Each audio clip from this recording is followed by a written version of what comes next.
হরে কৃষ্ণ রাধে রাধে গৌর হরি হরি বল। জয় গোবিন্দ জয় রাধারানী রাধে রাধে।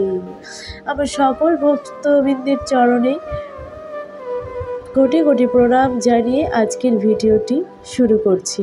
আশা করি সকলেই অনেক ভালো আছেন। আমার এই ভিডিওটি যদি আপনাদের ভালো লেগে থাকে অবশ্যই ভিডিওতে একটা লাইক শেয়ার আর কমেন্ট করে পাশে থাকবেন।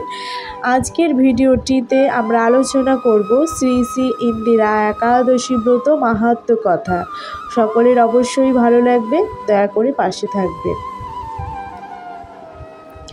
28শে সেপ্টেম্বর 2024 শনিবার আশ্বিন মাসের কৃষ্ণপক্ষের শ্রী শ্রী ইন্দিরা একাদশী ব্রত।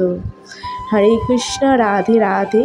এই একাদশী ব্রত পাঠ করছি, আপনারা সকলে অবশ্যই শ্রবণ করবেন।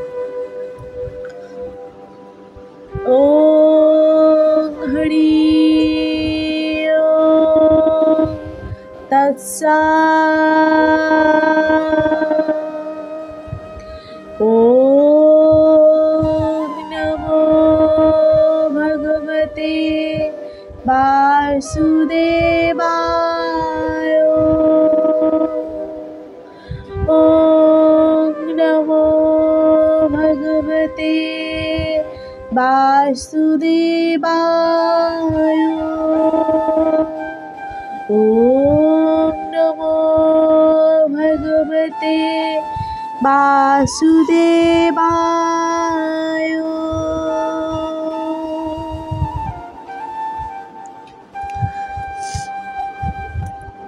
ইন্দিরা একাদশী ব্রত মাহাত্ম্য কথা। মহারাজ যুধিষ্ঠির বললেন, হে মধুসূদন, আশ্বিন মাসের কৃষ্ণপক্ষে একাদশীর কি নাম তা কৃপা করে বলুন। শ্রীকৃষ্ণ বললেন, হে রাজন, আশ্বিন মাসের একাদশী ইন্দিরা নামে পরিচিত। এই ব্রত প্রভাবে মহাপাপ বিনষ্ট হয়, এমনকি কর্ম বিপাকে যারা নির্মজনী লাভ করেছেন সেই পূর্বপুরুষদের উত্তম গতি লাভ হয়। এই একাদশীর মাহাত্ম্য শোনা মাত্রই সামবেদীয় যজ্ঞ ফল প্রাপ্ত হওয়া যায়। হে রাজন, মহিষ্মতি নগরে ইন্দ্রসেন নামে এক প্রসিদ্ধ রাজা ছিলেন। ধর্মবিধি অনুসারে রাজ্য পালনে তিনি বিশেষ খ্যাতি সম্পন্ন ছিলেন। তার বিপুল ধনসম্পত্তি ছিল। পুত্র পৌত্রাদি সহ তিনি সুখে রাজ্য পরিচালনা করতেন। বিষ্ণু ভক্তি পরায়ণ সেই রাজা নিরন্তর শ্রী গোবিন্দ নাম গানে মগ্ন থাকতেন। একদিন রাজা সুখে রাজসভায় বসে আছেন। এমন সময় দেবর্ষি নারদ স্বর্গ থেকে সেখানে এলেন। তাকে দর্শন করে রাজা হাত জোড় করে উঠে দাঁড়ালেন। দণ্ডবৎ প্রণাম করে মুনিকে আসন পাদ্য অর্ঘ্য আদি ষোড়শোপচারে পূজা নিবেদন করলেন। তারপর বললেন, হে মুনিবর, আপনার দর্শন মাত্র আমার যাবতীয় যজ্ঞ ফল লাভ হয়েছে। এখন আপনার আগমনের কারণ জানিয়ে আমাকে কৃতার্থ করুন।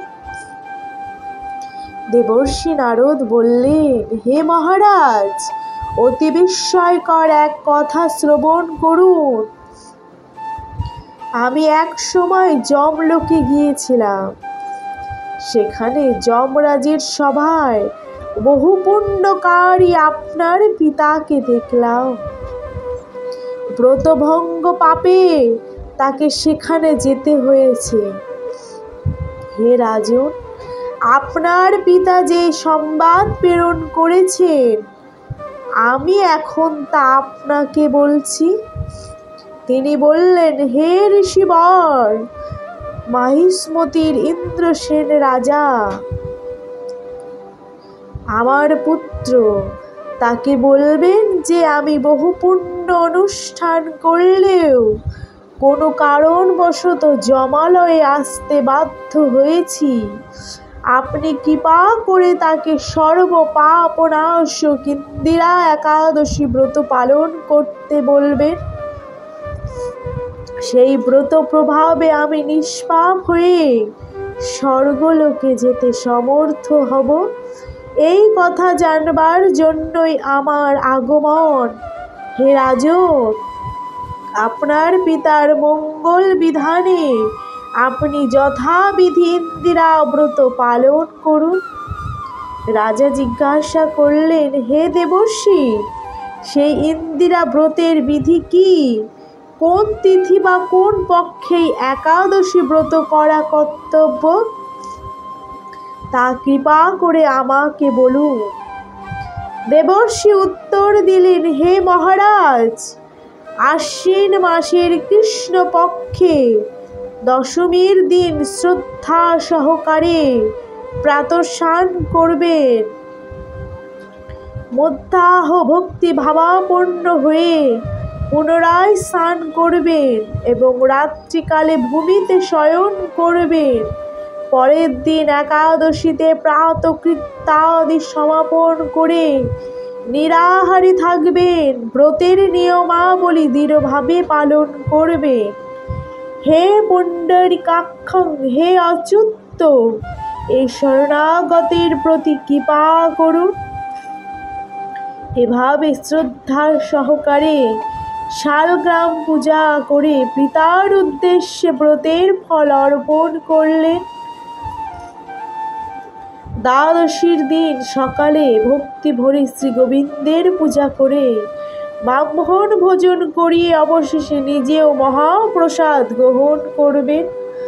হে রাজন, বিধি অনুসারে শ্রীহরি এবং ভক্তদের অর্চন করলে আপনার পিতৃবর্গ মুক্তি লাভ করে শীঘ্রই বৈকুণ্ঠ গমন করবেন। রাজাকে এই উপদেশ দিয়ে দেবর্ষি নারদ প্রস্থান করলেন। রাজা ইন্দ্রসেন মুনিবরের উপদেশ অনুসারে পুত্র পরিজন সহ ভক্তি সহকারে ইন্দিরা ব্রতের অনুষ্ঠান করলেন। তখন দেবলোক থেকে পুষ্প বৃষ্টি হতে লাগলো এবং তার পিতাও বিষ্ণুলোক গমন করল। তারপর রাজা ইন্দ্রসেন নিজ পুত্রকে রাজ্যভার অর্পণ করে নিজেও বিষ্ণুলোকে ফিরে গেলেন। এই ইন্দিরা একাদশীর মাহাত্ম্য পাঠে ও শ্রবণে মানুষ সকল পাপ মুক্ত হয়ে বিষ্ণুলোক প্রাপ্ত হয়। হরে কৃষ্ণ, রাধে রাধে, গৌর হরি হরি বল। জয় গোবিন্দ, জয় রাধারানী, রাধে রাধে। তাই আপনারা সকলেই একাদশী পালন করুন। যারা এখনো শুরু করেননি ভাবছেন তারা শুরু করে দিন, কোনো চিন্তা ভাবনা ছাড়াই। এই ইন্দিরা একাদশীর মাহাত্ম্য শোনা মাত্রই সামবেদীয় যজ্ঞফল লাভ হয়। হরে কৃষ্ণ, রাধে রাধে, গৌর হরি হরি বল।